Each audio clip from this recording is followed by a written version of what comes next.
ஷாலினி ஒரு medical lab technician பயிற்சி முடித்த பெண். தனக்கென ஒரு கனவு, நல்ல வேலை, அழகான வாழ்க்கை, சுதந்திரம் என அவளின் வாழ்வு சென்று கொண்டிருந்தது.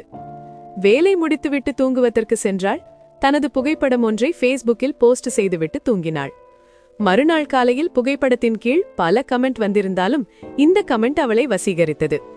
பியூட்டிஃபுல் ஐஸ், சோ இன்னசென்ட் என்றிருந்தது. அதற்கு பதிலளித்த ஷாலினி இன்பாக்ஸ் வழியாக மெசேஜ் வந்ததும் உரையாடல் தொடர்ந்தது. அவன் பெயர் அரவிந்த், ஐடி துறையில் வேலை பார்க்கும் பையன். மென்மையான பேச்சு, கவிதை போல் வார்த்தைகள் ஷாலினியை ரசிக்க வைத்தது. நீ என் கூட சேட் பண்ணும்போதே என் மனசுக்குள்ள ஒரு அமைதி உண்டாகுது. இது உன் குரல் கேட்டால் மனசு வேறெதுவும் கேட்காது போல ஷாலு. என்னவோ தெரியலடா, உன் கூட பேசும்போது ஏதோ ஒரு நல்ல உணர்வு. பல பேரோட பேசியிருக்கேன், அடுத்த நிமிஷம் கடந்து போயிடுவேன். ஆனா உன் கூட பேசும்போது ஏதோ மனசுக்குள்ள ஒரு வித உணர்வு. நல்லா இருக்குடா. காலை, மாலை, இரவு விஷஸ், இரவின் அழகான காதல் உணர்வுள்ள சாட், உரையாடல் என தினமும் தொடர ஆரம்பித்தது. 6 மாதங்கள் கழித்து இருவரும் நேரில் சந்தித்தனர். சினிமா, கஃபே, ஷாப்பிங் மால் என சென்றனர். நேரம் கிடைக்கும் போதெல்லாம் இது தொடர்ந்தது. எனக்கு எதுவுமே தேவையில்லை, நீ மட்டும் என் கூட இருந்தாலே போதும்னு தோணுது ஷாலு. லவ் யூடா என்று அவனை கட்டிப்பிடித்துக் கொண்டாள். எங்க வீட்ல எப்படியும் ஓகே சொல்லுவாங்க, நீ உன் அம்மா அப்பாவை வீட்டுக்கு கூட்டி வா, ஓகேயா என்றாள். சில நாட்கள் கடந்தன. அவர்களின் சாட், உரையாடல், வீடியோ கால் என்று தொடர்ந்து கொண்டிருக்கும் போது உணர்வுகள் தூண்டப்பட்டன. சந்தித்த நேரம் தனிமையில் இருக்க முடிவெடுத்தனர். அரவிந்த், இது கூடாது, இருந்தாலும் உன் மேல உள்ள நம்பிக்கையில ஒத்துக்கிட்டேன். எப்ப அம்மா அப்பாவை கூட்டி வந்து பொண்ணு கேப்ப, சீக்கிரமா வாடா என்றாள். பயப்படாத ஷாலு, கண்டிப்பா வரேன், நல்ல நேரம் வரணும்ல என்று அவன் வாழ்த்தையில் நம்பிக்கையை விதைத்தான். இப்படியே 1 வருடம் கழிந்தது. அரவிந்திடம் சில மாற்றங்கள் வர ஆரம்பித்தன. முன்னர் இருந்த உணர்வுகள் சற்று கோபமாக உருவெடுத்தது. நேரம் குறைந்தது. ஷாலினி, ஏன் இப்படி பேசுறேன்னு தெரியல, ஏதாவது கேட்டாலும் சரியா பதில் சொல்ல மாட்ற, என்னாச்சு உனக்கு? பண பிரஷர் ஷாலு, நீ புரிஞ்சுக்க வேண்டாமா? ஷாலினி, நான் அண்டர்ஸ்டாண்டிங் தான்டா, ஆனா நீதான் ரொம்ப மாறிட்ட. அரவிந்த் கோபத்தோட, என்னைய கொஞ்சம் தனியா இருக்க விடுறியா, சும்மா டென்ஷன் படுத்திக்கிட்டு. மெல்ல மெல்ல வாதங்கள், சந்தேகம், பேசாமல் இருத்தல், அவள் அனுப்பும் மெசேஜ்கள் சீன் ஆனாலும் பதில் வருவதும் இல்லை. ஒரு நாள் ஷாலினி திடீரென்று அவனது இன்ஸ்டாகிராமில் ஒரு வீடியோ பார்த்தாள்.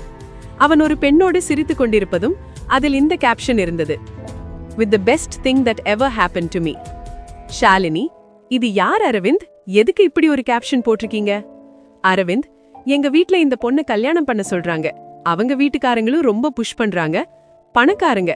சோ என்னால ரிஜெக்ட் செய்ய முடியல. இதுதான் ரியாலிட்டி, இதுதான் லைஃப் ஷாலு, நாங்க தான் கடந்து போகணும். ஷாலினி, அப்போ நான் என்ன உனக்கு விளையாட்டு பொருளா போயிட்டேன்ல? உன்னை கல்யாணம் பண்ணலனாலும் உன் கூட ஒரு மனைவியா தான் வாழ்ந்தேன், உன்னை நம்பி. இப்ப இப்படி பேசுற, விளையாடாத அரவிந்த். அரவிந்த், வாழ்க்கைனா அப்படிதான், யாருமே நிரந்தரம் இல்ல. அப்ப பிடிச்சது இப்ப பிடிக்கல. எனக்கு பீஸ் வேணும், உன்னை பார்க்க பிடிக்கல. Against, don't come behind. அதுவே கடைசி வார்த்தையானது. அவளது எண்ணங்கள், கனவுகள் அனைத்தும் அந்த நொடியில் சிதைந்தன. அவளின் வாழ்க்கையின் முக்கியமான நிகழ்வுகள் எல்லாம் நினைவுகளாக மட்டுமே மிச்சமாயின. 14 நாட்கள் பின் அவள் ஃபேஸ்புக்கில் ஒரு போஸ்ட் எழுதினாள்: "உன்னை நம்பினது என் தவறு, உன்னை நேசித்தது, உன் மேல ஆசை வைத்தது என் தவறு. ஆனா என் வாழ்க்கையை உன்னிடம் ஒப்படைத்தேன், நம்பிக்கை எனும் தாழி கயிறாள். உனக்காக எல்லாமே செய்தேன், இருந்தாலும் நீ நம்பிக்கை துரோகத்தின் மறு உருவாக இருப்பாய் என்று நினைக்கவில்லை." இந்த பதிவு சில மணித்தியாலங்கள் நான் சிந்திப்பதற்காகவும் எடுத்த முடிவில் மாற்றமில்லை என்பதை அறியப்படுத்தவே. அந்த இரவு ஃபேஸ்புக் லைவ். ஷாலினி, எதற்காக இந்த வீடியோவா, ஏன் இப்படி முடிவெடுக்கிறேன்னு யாரும் கேட்காதீங்க. எனக்கு எல்லோரும் இருந்தும் இப்போ நான் யாரும் இல்லாத இடத்துல இருக்கிற மாதிரி தோணுது. என் காதல், என் நம்பிக்கை, என் அப்பா அம்மா, யாரையும் நான் இழக்க விருப்பமில்லை. எனக்குள்ளேயே இருக்கட்டும். இவை இல்லாம நான் இல்லைன்னு நினைச்சேன். ஆமா, இப்போ அது உண்மையாகிடுச்சு. அந்த லைவ்ல அப்படியே தற்கொலை செய்து கொண்டாள். மறுநாள் அவள் இல்லாத வாழ்க்கையில் அவள் ஃபேஸ்புக் பேஜ் மட்டும் ஆக்டிவாக இருக்கு என்று ஒருவர் அவளின் புகைப்படத்தின் கீழ் கமெண்ட் பதிவிட்டிருந்தார். இது எல்லாமே தவிர்த்திருக்கலாம் ஷாலு, பிச்சை கேட்கிற மாதிரி அன்பு கேட்க கூடாது.